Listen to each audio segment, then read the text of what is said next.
Hi everybody, Father Richard here, and by way of this little video, I'd like to share with you some very good news about the future of our wonderful parish of St. Rita of Cascia here in Sierra Madre. We are in a special moment, even I would say a critical moment in our history as a faith community in our parish life and ministry. But before I get into the details of what would be a master plan going forward for St. Rita and a pastoral plan, I'd like to underscore something very important. It's not really our pastoral plan. It's not really our master plan. It's the plan that Jesus gives us in the gospel. It's the plan he has for building his kingdom. It's just that you and I here at St. Rita in Sierra Madre are living out a vocation that Jesus has given us to be this faith community and to live out the values of the gospel and to draw people to our community here at St. Rita. A small group of people really began our parish over 100 years ago.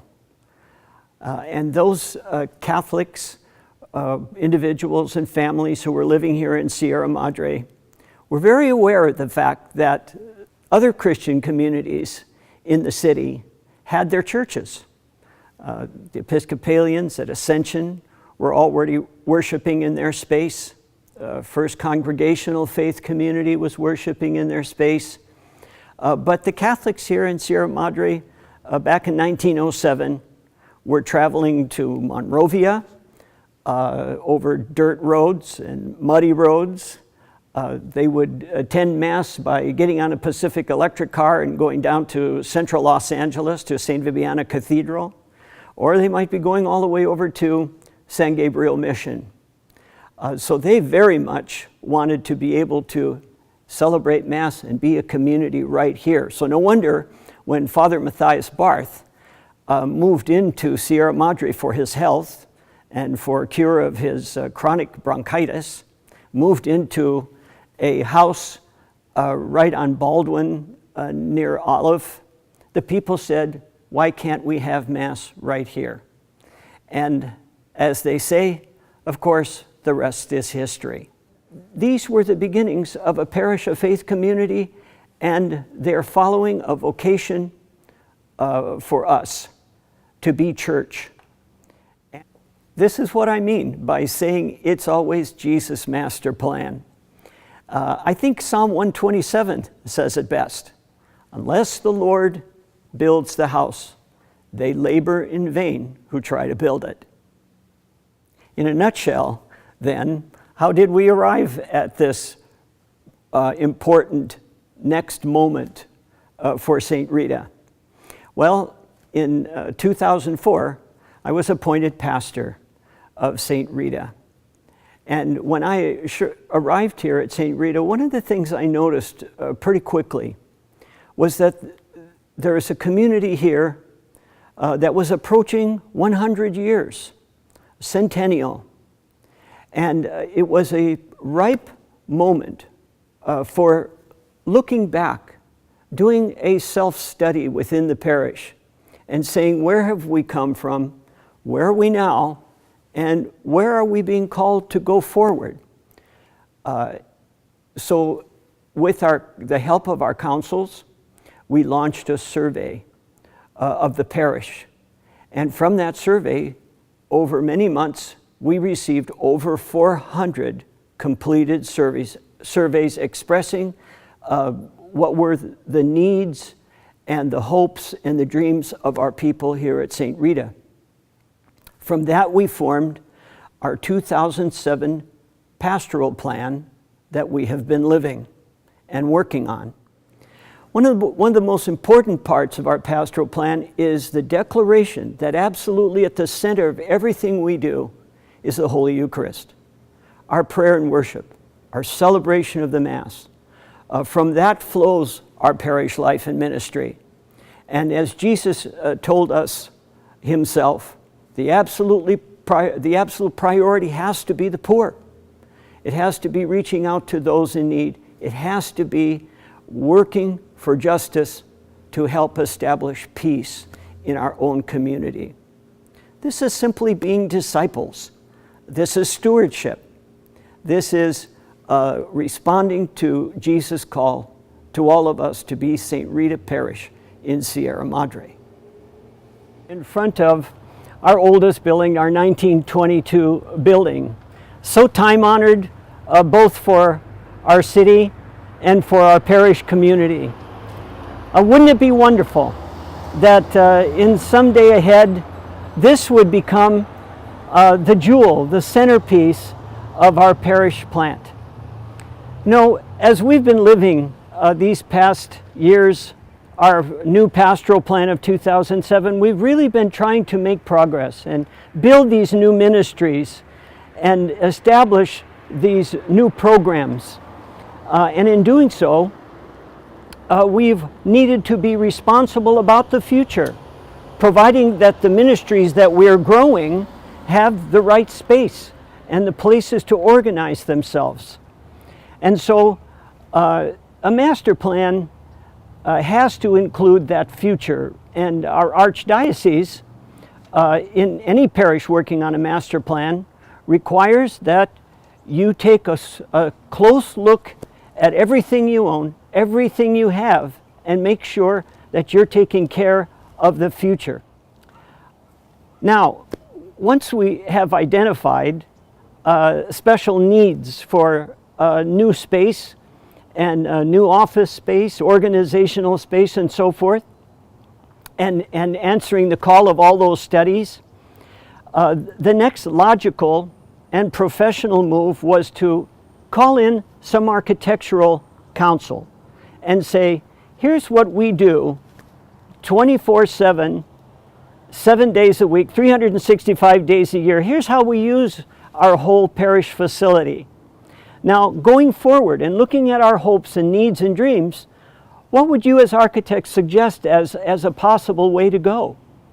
And so these reports came back initially, and in some ways it was a little humorous because it was a very aggressive kind of master plan for the future of St. Rita, and many of us looked at that both from parish and school and councils and professional, and said it doesn't exactly seem St. Rita completely. We need to adjust this and look at it.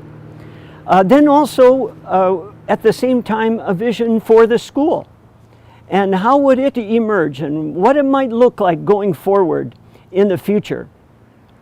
As we put together some ideas, some concepts, those were placed into sort of a case study to initially put out to some of our parishioners, and that required us to ask a feasibility company to come in and ask them to guide us in how to survey and get an idea of what of all this would our people really support. What would they get behind? What do they believe in? And those surveys were done, some 50 people, broad section of our parish membership. And then one Sunday, also just to get a wider feel for what people were thinking and what their responses might be, we took an in-pew survey of our folks after all the masses one weekend. Okay, not everybody, but it was a good look into what our folks here at St. Rita felt seemed true to St. Rita. Now, when those studies came back, we found out that basically people say we get it. We get the needs of the church and its improvements and upgrading and so forth. And we love the ideas about our 1922 historical building, our building that we refer to as Monsignor Guerra Hall, and facilities for the school and religious education. We love that idea. We understand that there needs to be more space for meeting, that we're growing. The ministries need office space, a desk and a computer, and room to grow. Our youth ministry, of course. People said they get that. Even the idea that Father would move to a residence in order to free up an entire upper part of our current office building, because that would immediately give us new office space and more meeting space to use now. People say we get that. And the feasibility company said to do all that, and where people are at, that would bring us to about a goal of $5.25 million. At the same time, the people said, but what about the school? And the school, of course, is an enormous part of our parish life and ministry. I like to think of our principal, who likes to say, Father, what other group or institution in the parish meets 165 plus days a year, reaches out and touches directly over 200 families in our parish, and besides that, every year sends off proud graduates to some 5 different Catholic high schools in our area. Points well taken. And so we realize that the school requires a great deal of attention, preparation, study, and thinking.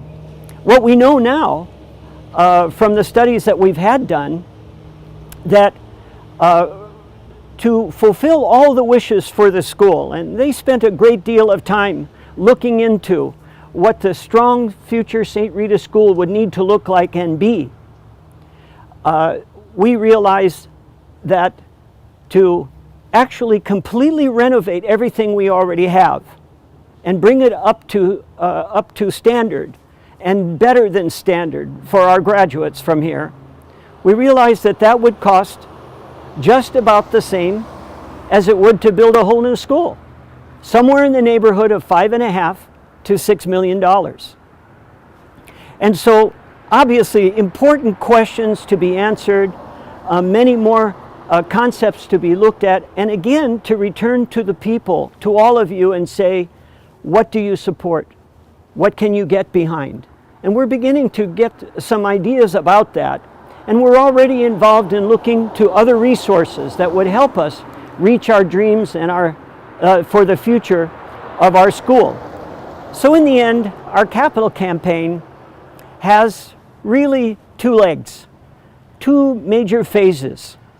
It is that first phase, which now I am appealing to you to become part of, to support, to address the needs of the church and our oldest building, our Monsignor Guerra Hall, and this building behind me, to advance and provide for our religious education, the school, for our other ministries that are seeking new space and so forth, to address this first phase.